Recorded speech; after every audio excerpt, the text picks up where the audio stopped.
Hello, what's up? This is Rain Manguera and this is Tech Diario para sa ulo ng mga balita. Sa Guide, ITEL P55 5G launch. Dimensity 6080 90Hz LCD screen and 5,000 mAh battery. Another pasabog galing kay ITEL. Well, baka matuwa kayo kasi this time totoo na talagang mababa lang ang presyo nito. Hindi lang introductory price. Sa Guide, Google Pixel 8 8 Pro launch, Tensor G3 SoC 120Hz by finally. Screen, 7 years of OS updates. 7 years of OS update. Google Pixel, pag-usapan natin saglit. Sa GSM Arena, OnePlus Open Hype Building Campaign officially starts with the first look video. So, baka hindi nyo pa alam, si OnePlus po, yung brand na OnePlus, magkakaroon na rin ng foldable phone. And finally, Snapdragon 8 Gen 4 suffers from power consumption woes but Qualcomm has plenty of time to address these issues. That's from WCCF Tech. So, wala pang 8 Gen 3 pero meron na tayong balita sa 8 Gen 4 at medyo malaki daw ang problema ng chipset na ito. Pero ayusin pa naman siguro. Pag-usapan natin. Kung interesado ka sa mga topic na to, let's start. Sa Guide, sa panulat ni Peter Paul, in case you miss it, ITEL i55 5G launch. So, habang nagkakagulo tayo sa ITEL S23 Plus na pricing nabalita niyo ba yung curve display na AMOLED from ITEL, nagkaroon siya ng introductory price na 5,900 something, mga 6,000 pesos. Pero one day nga lang yun, ngayong October 5 po siya ni-release. Pero after mabalik na yata sa price, nalilito ako eh. Sabi sa article na binasa ko doon kasi is 11,000 pesos yung magiging regular price niya. But some other articles kasi lumalabas, nasa 8,000 lang daw. But abangan na lang natin yung actual na price after na introductory. Siguro doon natin makikita talaga kung ano yung totoong price. But, balik tayo sa totoong topic. The ITEL P55 5G. Okay, this one, yung ITEL S23 Plus, just for context, is 4G lang. This one, the 5G version, the Dimensity 6080, I think this is Dimensity 700 o Dimensity 800. Oh, okay, Dimensity 810 pala siya. Hindi siya 700. Dimensity 6080 renamed Dimensity 810. So, mataas. Medyo mataas din kahit paano. This is an overclock version. This is an overclock version of Dimensity 700. The 6080 or the 800, ano ulit yun? 810 version. 90Hz po yung LCD screen niya na screen refresh rate and 5,000 mAh battery. Just for your info, ito lang naman ang itsura niya. Actually, hindi ko type yung green, but the blue one is wow. Holy wow-ness. Medyo sexy sa akin yung blue. Okay. Anyway, kanya-kanya namang kanya-kanyang preference yan, but the blue rock sa akin. Hindi rin issue kasi sa akin. So, wag niyong expect sa akin na mapapangitan ako diyan sa lumang sinasabi lang teardrop notch. Hindi issue sa akin yan. Mas maganda sa akin yan kaysa punch hole. Para sa akin lang naman. Kanya-kanyang preference yan. Kahit luma yan, actually, mas gusto ko yan kaysa sa punch hole. Kasi at least yan, ando sa taas. Nakasagad sa taas. Hindi masyadong storbo sa gitna ng screen. Specs. Tayo sa specs. Anyway, isa-isayin na lang natin. Ang total score dito is 388,000. Not bad. Mataas na rin yun. With NRCA. 5G yata to na related something. Hindi ko kung NRCA na yan. Side fingerprint sensor. Siya? Naka-virtual RAM. 6GB lang siya. 6GB yung totoong RAM. So, yun lang bibilangan natin. Yung totoong RAM lang po. 6GB RAM and 128GB internal storage. 6.6 inch yung display niya. Alright. 18 watts fast charging. Hindi naman sama. Medyo slow pero okay na yan. At least siguro naman. Yung mga tapyas na yan sa features is makakamura. And knowing ITEL, malamang mura ito. Pupunta natin yung price. Tapos sila natin ito ng konti. Stylish design. 2 years warranty. 50 megapixel AI dual camera. 8 megapixel lang yung front. So, tayo pwede mag-expect masyado na mataas sa front camera. But okay, it's okay. Tingin ko bawin-bawi tayo sa price niyan. Sa price, ayun. Possible price is 6,800 pesos. Nasa 6,000 lang po siya. Below 7,000 pesos, meron ka na pong 5G smartphone. Hindi Dimensity 700, Dimensity 810 po siya. Dimensity 810 or ang tawag na sa kanya is Dimensity 6080. So, it's not bad. Actually, this is exciting good. Kasi kahit pa may panlaban ito kumpara doon sa Uniso kasi na T606 na medyo hirap yun ng konti sa gaming. Ito medyo kahit pa paano masasabi natin na makakabigay sa atin ng konting horsepower nga. Raw power sa gaming kahit konti lang. Siyempre hindi naman, wag na tayong paka-plastic, hindi ito gaming gaming chips na talaga. But, at least tingin ko doble. Much better, times 2 na much better sa T606. Tansya ko lang. Tansya lang yun. Huwag kayo masyadong mag-react. Basta masabi ko lang, mas malakas ito sa T606. So, that's good. Tapos sa price tag niya na possible na around 7,000 pesos lang. Reklamo ka pa ba? Magre-reklamo ka pa ba, Mario Joseph? Okay, currently, nasa India na siya. So, hindi pa tayo sure kung kailan siya i-release sa Philippines. Pero hopefully, please, ITEL, para sa mga kababayan ko na talagang naghahanap ng tipid sana na mga units, the ITEL P55. Abangan po natin yan, 5G. Okay? Hopefully, ngayong October na din. Kung hindi man, at least November papuntang 13 months, mga magkakaroon 13 months yan. So, wag ka muna kayo magmamadali. Baka dito nababagay ang mga 13 months nyo kaysa naman bumili kayo ng mga overpriced na mga smartphones. Try nyo muna tong hintayin. Baka mas maganda ito. Alam ko, baka iba sa inyo magkaroon na ng 13 months yan. Pero hold, maganda. Baka maganda to. No promises, pero baka maganda talaga to, tingin ko. Anyway, link dito sa video description in case interesado pa rin kayo. Basahin ito. Sa susunod na balita, sa Giz Guide ulit. Sa panulat naman ito ni Neil Jimenez, Google Pixel 8 8 Pro launch, Tensor G3 SoC 100. Actually, kaka-release na nito kagabi yata. Nagkaroon ng live. Ano bang petsa ngayon? Currently, ito ginagawa ko itong video sa October 5 mismo ng hapon eh. So, yeah. So, kagabi pa to alam ko na nag-click, na-release. So, currently, ito ang itsura niya. Actually, nagaganda na ako sa kanya. Ang tingin ko ito, bibiling ko talaga ito for review. Feeling ko lang kasi ang nagaganda na ako sa mga features na meron siya. And of course, I'm a Google user. YouTuber ako, of course, I'm using Google. So, no choice naman ako talaga masyado sa part na yon.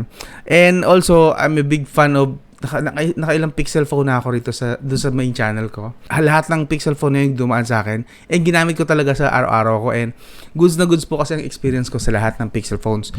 Ang pinaka ko lang kasi sa pixel phone, I'm sure ganun din sa inyo, is dahil wala talaga siyang official support for the Philippine market. Hindi lang yun. Siyempre, kailangan natin yung warranty na maayos.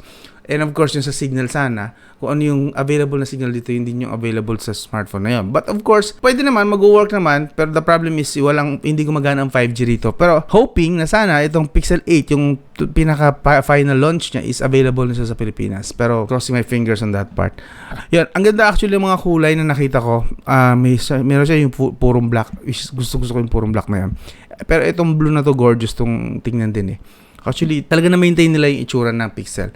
Looking forward for this. Ito pa ibang mga specs ko in case na curious kayo. Tensor G3.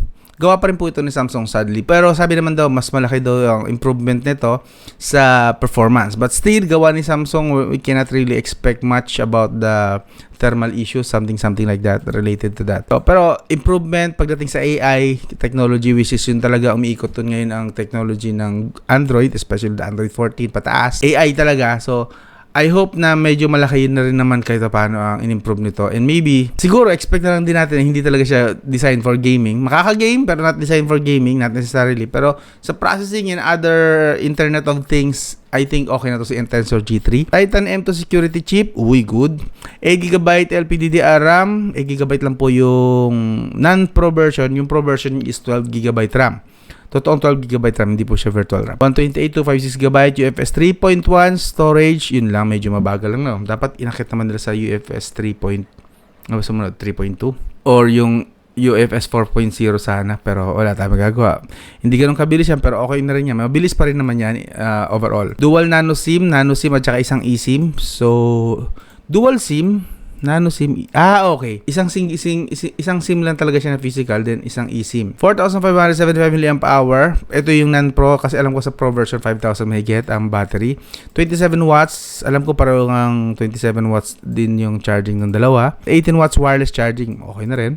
50 megapixel Samsung GN2 sensor. 12 megapixel ultra wide IMX386 pa. Bakit IMX386 ito? Luma to Nasa IMX900 na tayo Anyway, this is Pixel naman. So, I'm guessing maganda pa rin naman ang ano nito. Like I said dun sa main channel ko ng mga videos na nagagawa ko na about camera, hindi talaga actually sukatan ang laki ng megapixel or ano.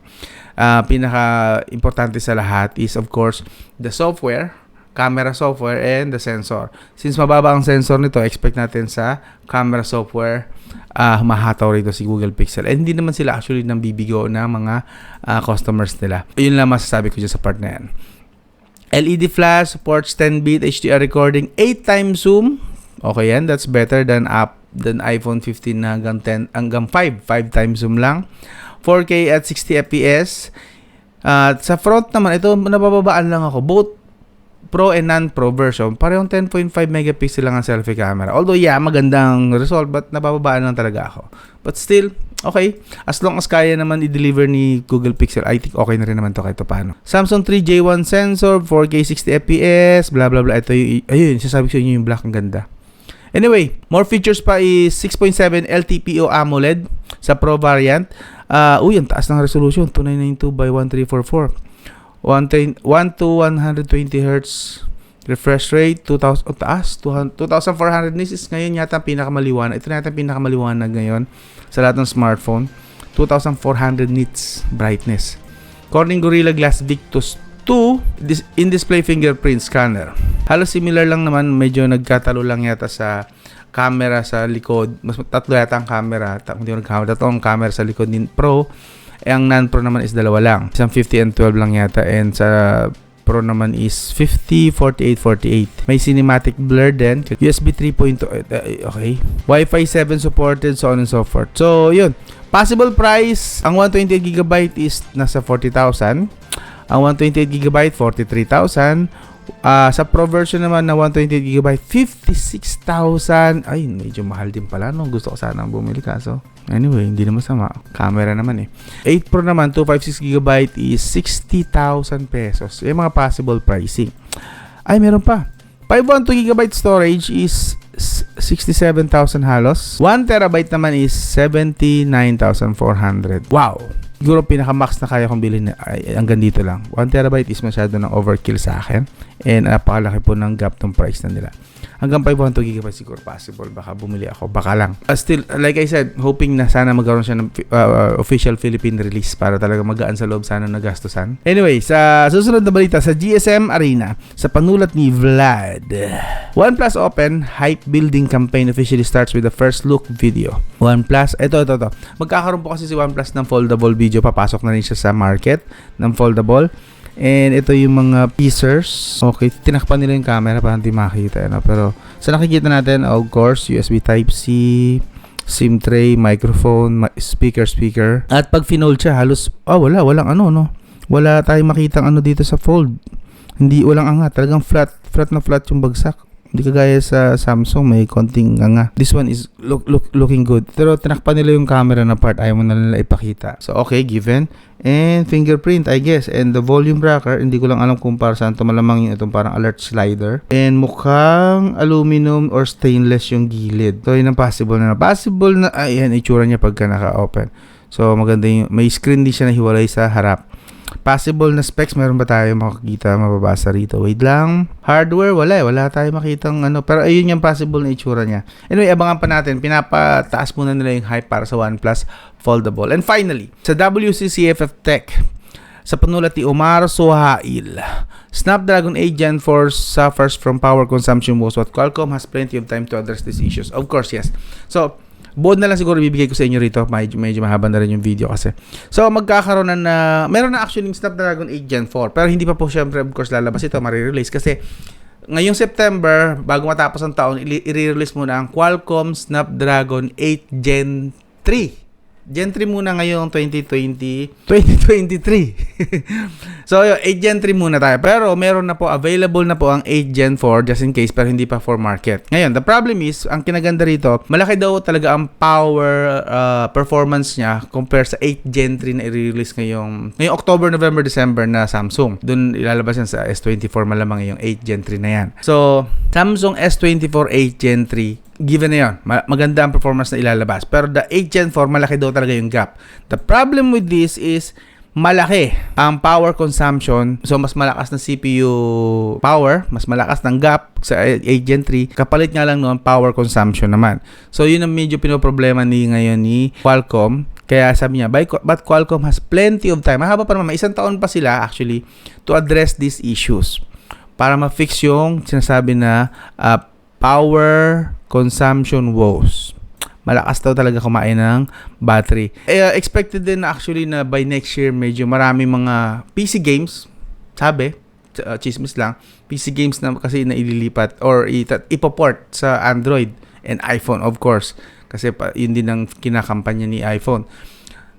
The problem is, yun nga, kailangan ma-fix ito ni Qualcomm, and we are hoping for that. So, baka medyo alanganin kasi. May tweet dito sa Revenues.